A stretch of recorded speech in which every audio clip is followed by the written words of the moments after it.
Hi friends, welcome to our channel. తింటే గారెలు తినాలి, వింటే మహాభారతం వినాలి అన్నారు మన పెద్దలు. మనకిప్పుడు మహాభారతం చెప్పే పెద్దలు ఎవరు లేరు, చాలా తగ్గిపోయారు. కానీ హాట్‌స్టార్‌లో కొత్త జనరేషన్‌కి అర్థమయ్యేట్లా మొత్తం ఏఐ డిపెండెంట్ మహాభారతం లాంచ్ చేశారు. నేను ఇప్పుడే ఫస్ట్ ఎపిసోడ్ చూశాను. చాలా బాగా నచ్చింది. ఒరిజినల్ క్యారెక్టర్స్ మనుషుల్లానే ఉంది. సో, అది చూడగానే నాకనిపించింది ఏంటంటే, ఇది అందరితో షేర్ చేసుకుందాం. లైట్‌గా నాకు చేతనైనంత కథ చెప్దాం. నాకు భారతం చెప్పినట్టుంటది. మీకు భారతం విన్నట్టుంటది. సో, ఈ ఏఐ జనరేటెడ్ అనేది ఎక్సైటింగ్ పాయింట్ ఇక్కడ. ఇదేదో రివ్యూ ఇస్తున్నట్టు కాదు. నాకు అర్థమైన రీతిలో కథ చెప్పడానికి మాత్రమే ప్రయత్నిస్తున్నా. కథలోకెళ్ళే ముందు వీడియోని లైక్ చేయండి. వీలైతే సబ్స్క్రైబ్ చేయండి. మన కథ బ్రహ్మలోకంలో స్టార్ట్ అవుతుంది. మహాభీష్ముడు అనే ఒక రాజు, ఈ ఎపిసోడ్కి వాళ్ళు పెట్టిన పేరు శాంతనుడి శోకం. సో ఈ మహాభీష్ముడు అనే రాజు ఇక్ష్వాకు వంశానికి చెందిన ఒక రాజు. ఇతను అశ్వమేధ యజ్ఞాలు, పూజలు, యజ్ఞాలు అన్నీ చేయడం వల్ల ఇతనికి మనిషిని మించిన శక్తి వచ్చి బ్రహ్మలోకంలో ఉండగలిసిన శక్తి వచ్చిందన్నమాట. సో ఆ అర్హత సాధించాడు. సో ఆ బ్రహ్మలోకంలో చాలా తక్కువ మందికి ఆ అర్హత వస్తుంది. సో మనకి బ్రహ్మలోకంలో సీరియల్ స్టార్ట్ అవుతుంది. సో బ్రహ్మలోకంలో అందరూ కూర్చుంటారు, బ్రహ్మ ఉంటాడు. అప్పుడే మనకి గంగాదేవి నడుచుకుంటూ వస్తుంది. సో గంగాదేవి అందాన్ని చూసి ముగ్ధుడైపోతాడు ఈ రాజు.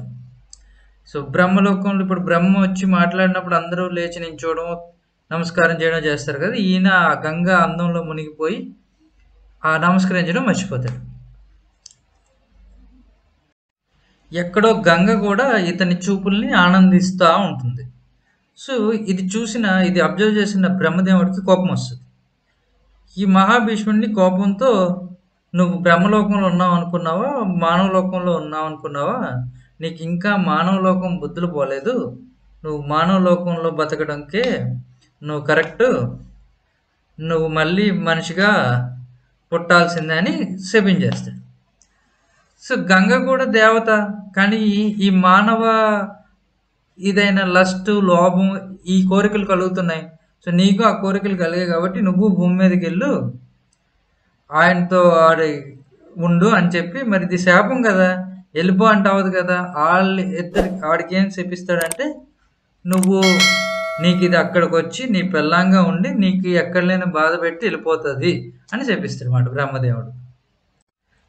ఈ ఇక్ష్వాకు రాజు అంటే మనకి ఆదిపురుష్ సినిమాలో ప్రభాస్ది ఒక డైలాగ్ ఉంటుంది, ట్రైలర్లో వచ్చింది, ఇక్ష్వాకు కులహం రాముణ్ణి అని. సో ఆ కులం మాట. ఇప్పుడు ఈ శాపం అయిపోయాక కట్ చేస్తే చాన్నాళ్ళ తర్వాత భూమి మీద ద్వాపర యుగంలో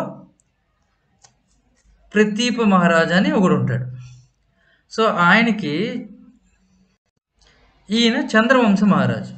ఆయనకి దేవాపి అని ఒక కొడుకు చిన్నప్పుడు పుట్టి చిన్నప్పుడే సన్యాసంలో కలిసిపోతాడు. వీడు రాజు, వీడికి కొడుకు లేకపోతే వీడు నెక్స్ట్ రాజ్యానికి రాజుని ఎవరు చేయాలో తెలియదు. ఆ దుఃఖంతో వీడెళ్ళి గంగా నది ఒడ్డున తపస్సు చేస్తూ ఉంటాడు. అప్పుడు గంగ ఒకసారి కనిపిస్తుంది ఈయనకి. కనిపించి నేను నేను భూమి మీద ఒక రాజుని పెళ్ళాడాలి అని చెప్తుంది. సో నేను నిన్ను పెళ్లి చేసుకోలేను, నాకు కొడుకు కావాలని నేను తపస్సు చేస్తున్నాను, కావాలంటే నాకు కోడలుగా నిన్ను తీసుకుంటానని చెప్తాడు. చెప్పిన తర్వాత గంగ ఇంటికి ఈ పూజలు ఎలా చేయాలని చెప్తుంది. సో రాజ్యానికి వెళ్ళి యజ్ఞం చేస్తాడు. ఇతను వీళ్ళ రాణి సునందాదేవి, మొత్తం అక్కడ రాజపురోహితులు అందరూ కలిపి. సో ఫైనల్గా కొడుకు పుడతాడు. వాడే ఈ మహాభీష్ముడు మాట. ఇప్పుడు పుట్టినప్పుడు పేరేటి, అతనే శాంతను మహారాజు. సో శాంతనుడు పుడతాడు. ఇంకా అంత పెద్ద రాజుకి కొడుకు, ఆయనకి అన్ని అస్త్ర విద్యలు, శస్త్ర విద్యలు అన్నీ నేర్పించి అతన్ని రాజు చేసేసి వీడు వానప్రస్థానికి పోయి ఇంకా తపస్సు చేసుకుంటా ఉంటాడు. సో ఇప్పుడు ఈ రాజు మరి అన్నీ నేర్చుకున్న తర్వాత ఇంకా రాజులు అంటే హంటింగ్కి వెళ్తారుగా. వేటకి వెళ్తాడు ఓ రోజు. వేటకి వెళ్ళి ఒక లేడీని వేటాడిపోయి ఇతను ఇంకా గంగానది ఒడ్డు వరకు వెళ్ళిపోతాడు. వెళ్ళిపోయిన తర్వాత అక్కడ గంగానది దగ్గరికి వెళ్తాడు. ఇక్కడ అక్కడ గంగ కనిపిస్తుంది. గంగని చూస్తూ అలా నించుండిపోతాడు. గంగ వచ్చి అడుగుతుంది, ఎవరు మీరు అని. నేను ఒక రాజుని, వేటాడడానికి ఇక్కడ ఒక డైలాగ్ వేస్తాడు. నేను ఒక రాజుని వేటాడడానికి వచ్చి నేనే వేటకు గురైపోయాను, నేనే వేటాడబడ్డాను అంటాడు. అక్కడ మళ్ళీ వీళ్ళిద్దరు లవ్ స్టోరీ స్టార్ట్ అవుతుంది. సో ఈ లవ్ స్టోరీ సాగుతుండగా ఒకరోజు ఇతను ప్రపోజ్ చేస్తాడు గంగకి. నేను నిన్ను రాణి చేసుకోవాలనుకుంటున్నా, నా రాజ్యానికి తీసుకెళ్ళి నిన్ను మహారాణిలా నేను చూసుకుంటా అని. ఇప్పుడు అసలు ట్విస్ట్. ఇక్కడ గంగ ఒక కండిషన్ పెడుతుంది. ఈట కండిషను, నేను పెళ్లి చేసుకుని వస్తాను నీ రాజ్యానికి, కానీ నేను ఏ పని చేసినా అది తప్పైనా రైట్ అయినా నువ్వు నన్ను ఆపకూడదు, నన్ను ప్రశ్నించకూడదు, ఎందుకని అడగకూడదు. అలా చేస్తేనే నేను ఒప్పుకుంటా. ఒకవేళ ఏ పరిస్థితిలోనైనా నువ్వు ఈ మాట తప్పితే నేను నిన్ను వదిలి శాశ్వతంగా వెళ్ళిపోతా అని చెప్తుంది మాట. సో వెళ్ళిపోతానని చెప్పిన తర్వాత ఇంక ఈయన నేను రాజుని, నేను క్షత్రియ కులంలో పుట్టిన రాజుని, మాట ఇస్తే తప్పడం అంటూ ఉండదు, నువ్వు నన్ను నమ్ము రా అని చెప్పి తీసుకెళ్తాడు. ఇంక వీళ్ళిద్దరూ ఫుల్గా గంగమ్మాయ ప్రేమలో పడిపోతాడు. ఇంక రాజ్యాన్ని కూడా పట్టించుకోడు.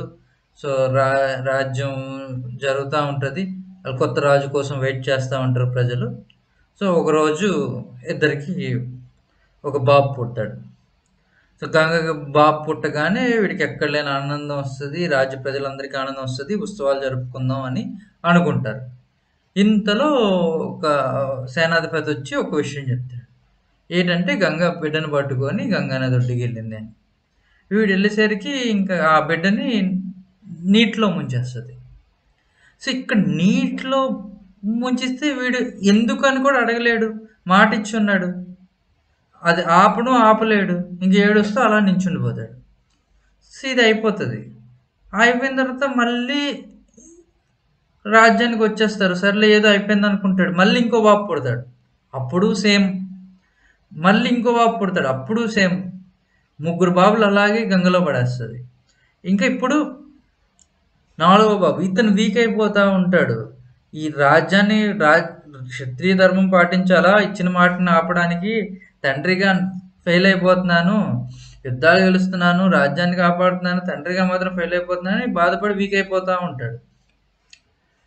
సో ఇప్పుడు 4th బిడ్డ పుడతాడు. 4th బిడ్డని కూడా ఇంక కలిపేస్తుంది, గంగలోనే పడేస్తుంది. సో ఇక్కడ మన ఎపిసోడ్ అయిపోతుంది. అయిపోతూ మనకు చెప్పింది ఏంటంటే ఇంకొక 4 కూడా పుడతారు గంగకి. ఈ శోకం ఇంతటితో పూర్తి అవ్వలేదు. నెక్స్ట్ ఎపిసోడ్లో ఆ 4 కూడా ఈ మొత్తం 8 మంది దేవతలు మాట, దేవతా పురుషులు. వాళ్ళ స్టోరీ ఏంటనేది మనకి నెక్స్ట్ ఎపిసోడ్లో చెప్తాడు అనుకుంటా. సో ఇది మొదటి ఎపిసోడ్ కదా. సో నాకు అర్థమైన రీతిలో నేను కథ మనకి సరదాగా చెప్దాం అనుకున్నాను. భారతం చెప్తున్నానని ఉద్దేశంతో నన్ను మెచ్చుకోండి. ఏమైనా చిన్న చిన్న తప్పులు చెప్పుకుంటే క్షమించండి. వీడియో నచ్చుంటే లైక్ చేయండి, ఛానల్ని సబ్స్క్రైబ్ చేయండి, నన్ను ఆశీర్వదించండి. హాట్స్టార్ సబ్స్క్రిప్షన్ ఉంటే తప్పక చూడండి. మనుషుల్ని చూసినట్టే ఉంది, ఏ యానిమేటెడ్ ఏ జనరేటెడ్ అని ఏం బాధపడక్కర్లేదు. ఇంకా చాలా బాగా తీశారు, మీరు అందరూ చూసి ఎంజాయ్ చేస్తారు. భారతం నేర్చుకోండి. ఇది మనం ఇంతకుముందు స్టార్లో వచ్చిన భారతం శాంతను మహారాజుకి భీష్ముడు కలవడంతో స్టార్ట్ చేస్తారు, కానీ ఇది బ్రహ్మలోకంలో శాంతను మహారాజు పుట్టుకతో స్టార్ట్ చేశారు ఈ సీరియల్ని. సో మహాభారతం నేర్చుకోవడానికి చాలా స్కోప్ ఉంది అనిపిస్తుంది. నెక్స్ట్ ఎపిసోడ్ రిలీజ్ అవగానే మన నెక్స్ట్ వీడియోతో మీ ముందుకు వస్తాను. Thanks. Please like, share and subscribe.